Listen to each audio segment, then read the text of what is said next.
নমস্কাৰ সকলোকে আমাৰ অন্য এটা ভিডিঅ'লৈ স্বাগতম জনালোঁ। মই হৈছোঁ পবিত্ৰ বৰা আৰু আপোনালোকে চাই আছে ষ্টাডি উইথ পবিত্ৰ। আমি গ্ৰেড 3 আৰু গ্ৰেড 4 দিয়া সকলৰ উপযোগী হোৱাকৈ এটা আছাম জিকেৰ চিৰিজ লৈ আহিছোঁ। আমি 2000টা কুৱেশ্যন আলোচনা কৰিম। তাৰ আজি প্ৰথম পাৰ্ট। আপোনালোকে ভিডিঅ'সমূহ চাই থাকিব। যিসকলে আমাৰ চেনেলটো এতিয়াও ছাবস্ক্ৰাইব কৰা নাই সেইসকলে চেনেলটো ছাবস্ক্ৰাইব কৰি থ'ব। আমি এনেধৰণে ইম্পৰ্টেণ্ট কুৱেশ্যনসমূহ লৈ আহিম। আমি ইয়াৰ পিছত ইণ্ডিয়ান জিকেৰ ওপৰত কুৱেশ্যন আলোচনা কৰিম। গতিকে সকলোৱে চেনেলটো ছাবস্ক্ৰাইব কৰি থ'ব। তেন্তে বেছি দেৰি নকৰি কুৱেশ্যনসমূহৰ মাজলৈ যাব বিচাৰিছোঁ। আজিৰ প্ৰথম কুৱেশ্যনটো সুধিছে, অসমৰ স্বাস্থ্য সেৱাৰ ক্ষেত্ৰত কোনখন জিলাই প্ৰথম স্থান লাভ কৰে? অসমৰ স্বাস্থ্য সেৱাৰ ক্ষেত্ৰত কোনখন জিলাই প্ৰথম স্থান লাভ কৰে সুধিছে। এইটো কাৰেণ্ট এফেয়াৰ্ছৰ কুৱেশ্যন। গতিকে ইয়াৰ ৰাইট এনচাৰটো হৈছে অপশ্যন চি, কাছাৰ জিলাই। কাছাৰ জিলাই স্বাস্থ্য সেৱাৰ ক্ষেত্ৰত প্ৰথম স্থান লাভ কৰে। এতিয়া আহিছোঁ 2 নম্বৰ কুৱেশ্যনটোলৈ। 2 নম্বৰ কুৱেশ্যনটো সুধিছে, অসম চৰকাৰে বছৰি কোন তাৰিখে লোক কল্যাণ দিৱস পালন কৰে?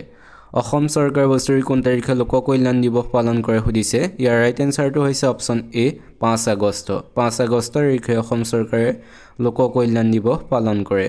এতিয়া আহিছোঁ তাৰ পিছৰ 3 নম্বৰ কুৱেশ্যনটোলৈ। 3 নম্বৰ কুৱেশ্যনটো সুধিছে, চমাংকান উৎসৱ কোনটো জনগোষ্ঠীয়ে পালন কৰে? চমাংকান উৎসৱ কোনটো জনগোষ্ঠীয়ে পালন কৰে সুধিছে। ইয়াৰ ৰাইট এনচাৰটো হৈছে অপশ্যন বি, কাৰ্বিসকলে। কাৰ্বিসকলে চমাংকান উৎসৱটো পালন কৰে। উৎসৱৰ ওপৰত কুৱেশ্যন যিহেতু আহি থাকে, গতিকে সকলোৱে ভালদৰে চাব। এতিয়া আহিছোঁ তাৰ পিছত 4 নম্বৰ কুৱেশ্যনটোলৈ। 4 নম্বৰ কুৱেশ্যনটো সুধিছে, মাধৱদেৱে ৰচনা কৰা বৰগীতৰ সংখ্যা কিমান? মাধৱদেৱে ৰচনা কৰা বৰগীতৰ সংখ্যা কিমান সুধিছে। ইয়াৰ ৰাইট এনচাৰটো হৈছে অপশ্যন এ, 191টা। 191টা হৈছে মাধৱদেৱে ৰচনা কৰা বৰগীতৰ সংখ্যা। এতিয়া আহিছোঁ তাৰ পিছৰ 5 নম্বৰ কুৱেশ্যনটোলৈ। 5 নম্বৰ কুৱেশ্যনটো সুধিছে, প্ৰথম অসমীয়া বুৰঞ্জীমূলক উপন্যাসখনৰ নাম কি? প্ৰথম অসমীয়া বুৰঞ্জীমূলক উপন্যাসখনৰ নাম কি সুধিছে।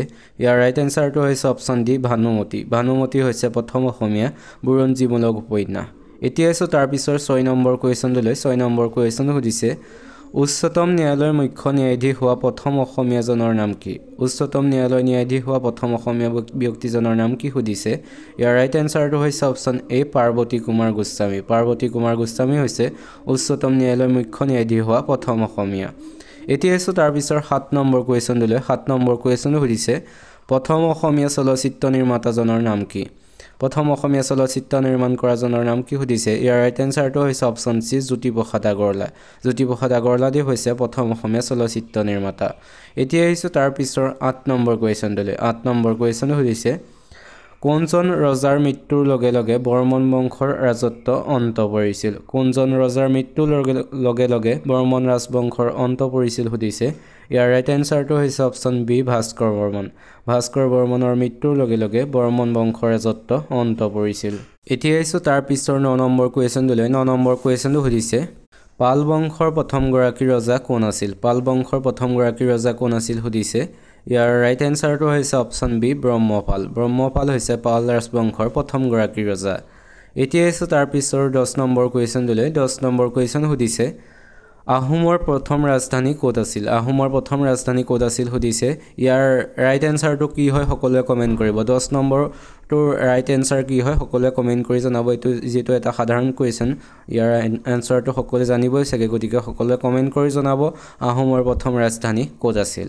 এতিয়া আহিছোঁ 11 নম্বৰ কুৱেশ্যনটোলৈ। 11 নম্বৰ কুৱেশ্যনটো সুধিছে, অসমৰ একমাত্ৰ চিমেণ্ট কাৰখানাটো ক'ত অৱস্থিত? অসমৰ একমাত্ৰ চিমেণ্ট কাৰখানাটো ক'ত অৱস্থিত সুধিছে। ইয়াৰ ৰাইট এনচাৰটো হৈছে অপশ্যন চি, বোকাজানত। বোকাজানত অসমৰ একমাত্ৰ চিমেণ্ট কাৰখানাটো অৱস্থিত। এতিয়া আহিছোঁ তাৰ পিছৰ 12 নম্বৰ কুৱেশ্যনটোলৈ। 12 নম্বৰ কুৱেশ্যনটো সুধিছে, অসমৰ দক্ষিণ সীমাৰে পাৰ হৈ যোৱা অক্ষৰেখাডালৰ নাম কি? অসমৰ দক্ষিণ সীমাৰে পাৰ হৈ যোৱা অক্ষৰেখাডালৰ নাম কি সুধিছে। ইয়াৰ ৰাইট এনচাৰটো হৈছে অপশ্যন বি, কৰ্কট ক্ৰান্তি ৰেখা। কৰ্কট ক্ৰান্তি ৰেখাডাল অসমৰ দক্ষিণ সীমাৰে পাৰ হৈ গৈছে। এতিয়া আহিছোঁ তাৰ পিছত 13 নম্বৰ কুৱেশ্যনটোলৈ। 13 নম্বৰ কুৱেশ্যন সুধিছে, অসমৰ কোনখন জিলাত বৰ্তমান জনসংখ্যা আটাইতকৈ কম? অসমৰ কোনখন জিলাত বৰ্তমান জনসংখ্যা আটাইতকৈ কম সুধিছে। ইয়াৰ ৰাইট এনচাৰটো হৈছে অপশ্যন এ, ডিমা হাছাও। ডিমা হাছাও জিলাত বৰ্তমান জনসংখ্যা আটাইতকৈ কম। এতিয়া আহিছোঁ তাৰ পিছৰ 14 নম্বৰ কুৱেশ্যনটোলৈ। 14 নম্বৰ কুৱেশ্যনটো সুধিছে, কোনজন সাহিত্যিকক আমি উপন্যাস সম্ৰাট বুলি জানো? কোনজন সাহিত্যিকক আমি উপন্যাস সম্ৰাট বুলি জানো সুধিছে। ইয়াৰ ৰাইট এনচাৰটো হৈছে অপশ্যন চি, ৰজনীকান্ত বৰদলৈক। ৰজনীকান্ত বৰদলৈক উপন্যাস সম্ৰাট বুলি জনা যায়, এইটো মনত ৰাখিব। এতিয়া আহিছোঁ 15 নম্বৰ কুৱেশ্যনটোলৈ। 15 নম্বৰ কুৱেশ্যন সুধিছে, অসমৰ প্ৰথমজন চাহ খেতিয়কৰ নাম কি অসমৰ প্ৰথমজন চাহ খেতিয়কৰ নাম কি সুধিছে ইয়াৰ ৰাইট এনসাৰটো হৈছে অপচন এ মণিৰাম দেৱান হৈছে অসমৰ প্ৰথমজন চাহ খেতিয়ক এতিয়া হৈছে 16 নম্বৰ কোৱেশ্চনলৈ 16 নম্বৰ কোৱেশ্চন সুধিছে অসমৰ প্ৰথমখন কৃষি বিশ্ববিদ্যালয় কিমান চনত স্থাপিত হৈছিল অসমৰ প্ৰথমখন কৃষি বিশ্ববিদ্যালয় কিমান চনত স্থাপিত হৈছিল সুধিছে ইয়াৰ ৰাইট এনসাৰটো হৈছে অপচন সি 1968 চনত 1968 চনত অসমৰ প্ৰথমখন কৃষি বিশ্ববিদ্যালয় স্থাপিত হৈছিল আৰু এইখন হৈছিল যোৰহাট কৃষি বিশ্ববিদ্যালয় এতিয়া হৈছে তাৰ পিছৰ 17 নম্বৰ কোৱেশ্চনলৈ 17 নম্বৰ কোৱেশ্চন সুধিছে মহাভৈৰৱ মন্দিৰ অসমৰ ক'ত অৱস্থিত মহাভৈৰৱ মন্দিৰ অসমৰ ক'ত অৱস্থিত সুধিছে ইয়াৰ ৰাইট এনসাৰটো হৈছে অপচন ডি তেজপুৰত মহাভৈৰৱ মন্দিৰ অৱস্থিত এতিয়া আহিছো তাৰ পিছৰ 18 নম্বৰ কোৱেশ্চনলৈ 18 নম্বৰ কোৱেশ্চন সুধিছে পবিতৰা অভয়াৰণ্য কোন জিলাত অৱস্থিত পবিতৰা অভয়াৰণ্য কোন জিলাত অৱস্থিত সুধিছে ইয়াৰ ৰাইট এনসাৰটো হৈছে অপচন বি মৰিগাঁও জিলাত পবিতৰা অভয়াৰণ্য এখন অৱস্থিত এতিয়া আহিছো তাৰ পিছৰ 19 নম্বৰ কোৱেশ্চনলৈ 19 নম্বৰ কোৱেশ্চন সুধিছে জয়মতী চলচ্চিত্ৰৰ পৰিচালক কোন আছিল চলচ্চিত্ৰৰ পৰিচালক কোন আছিল সুধিছে ইয়াৰ ৰাইট এনসাৰটো হৈছে অপচন এ জ্যোতিপ্ৰসাদ আগৰৱালা আছিল জয়মতী চলচ্চিত্ৰৰ পৰিচালক আৰু জয়মতীখন মুক্তি লাভ কৰিছিল 1935 চনত এতিয়া আহিছো তাৰ পিছৰ 20 নম্বৰ কোৱেশ্চনলৈ 20 নম্বৰ কোৱেশ্চন সুধিছে সতী বেউলা ছবিখনে কিমান চনত মুক্তি লাভ কৰিছিল সুধিছে ইয়াৰ ৰাইট এনসাৰটো হৈছে অপচন সি 1954 চনত সতী বেউলা ছবিখনে মুক্তি লাভ কৰিছিল আজিৰ ভিডিওটো চাই কেনেকুৱা পাইছা সকলোৱে কমেন্ট কৰি জনাবা যদি ভাল পাইছা তেনেহলে চেনেলটো সাবস্ক্ৰাইব কৰি ভিডিওটো এটা লাইক কৰি বন্ধু বান্ধৱীৰ সৈতে শেয়াৰ কৰি দিবা এতিয়া হৈছে তাৰ পিছৰ 21 নম্বৰ কোৱেশ্চনলৈ 21 নম্বৰ কোৱেশ্চন সুধিছে প্ৰথম অসমীয়া ৰঙীন চলচ্চিত্ৰখনৰ নাম কি প্ৰথম অসমীয়া ৰঙীন ছবিখনৰ নাম কি সুধিছে ইয়াৰ ৰাইট এনসাৰটো হৈছে অপচন এ ভাইটি হৈছে প্ৰথম অসমীয়া ৰঙীন ছবি এতিয়া হৈছে তাৰ পিছৰ 22 নম্বৰ কোৱেশ্চনলৈ 22 নম্বৰ কোৱেশ্চন সুধিছে কৰম পূজা কোনটো জনগোষ্ঠীয়ে পালন কৰে সুধিছে ইয়াৰ ৰাইট এনসাৰটো হৈছে অপচন সি চাহ জনগোষ্ঠীৰ লোকসকলে কৰম পূজাটো পালন কৰে এতিয়া হৈছে 23 নম্বৰ কোৱেশ্চনলৈ 23 নম্বৰ কোৱেশ্চন সুধিছে অসম মহিলা বিশ্ববিদ্যালয় কোন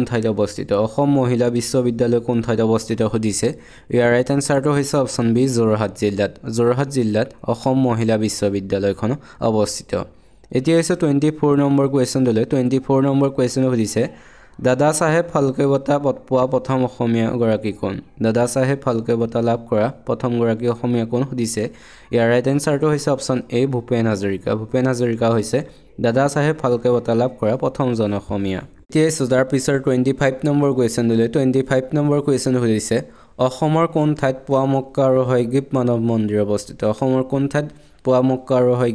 মন্দিৰ অৱস্থিত সুধিছে ইয়াৰ ৰাইট এনসাৰটো হৈছে অপচন বি হাজোত পোৱামক্কা আৰু হয়গ্ৰীৱ মাধৱ মন্দিৰ অৱস্থিত এতিয়া আহিছো 26 নম্বৰ কোৱেশ্চনলৈ 26 নম্বৰ কোৱেশ্চন সুধিছে কলিকতাৰ পৰা প্ৰকাশিত প্ৰথম অসমীয়া আলোচনী কোনখন আছিল আলোচনীখনৰ নাম কি সুধিছে ইয়াৰ ৰাইট এনসাৰটো হৈছে অপচন সি জোনাকী কাকতখন হৈছে কলিকতাৰ পৰা প্ৰকাশিত প্ৰথম অসমীয়া আলোচনী এতিয়া আহিছো তাৰ পিছৰ 27 নম্বৰ কোৱেশ্চনলৈ 27 নম্বৰ কোৱেশ্চন সুধিছে গুৱাহাটী দূৰদৰ্শন কেন্দ্ৰ কেতিয়া প্ৰতিষ্ঠা হৈছিল সুধিছে ইয়াৰ ৰাইট এনসাৰটো হৈছে অপচন এ 1982 চনত গুৱাহাটী দূৰদৰ্শন কেন্দ্ৰ প্ৰতিষ্ঠা হৈছিল এতিয়া আছে তাৰ পিছৰ 28 নম্বৰ কোৱেশ্চনলৈ 28 নম্বৰ কোৱেশ্চন সুধিছে কোন চনত শৰাইঘাটৰ যুদ্ধ সংঘটিত হৈছিল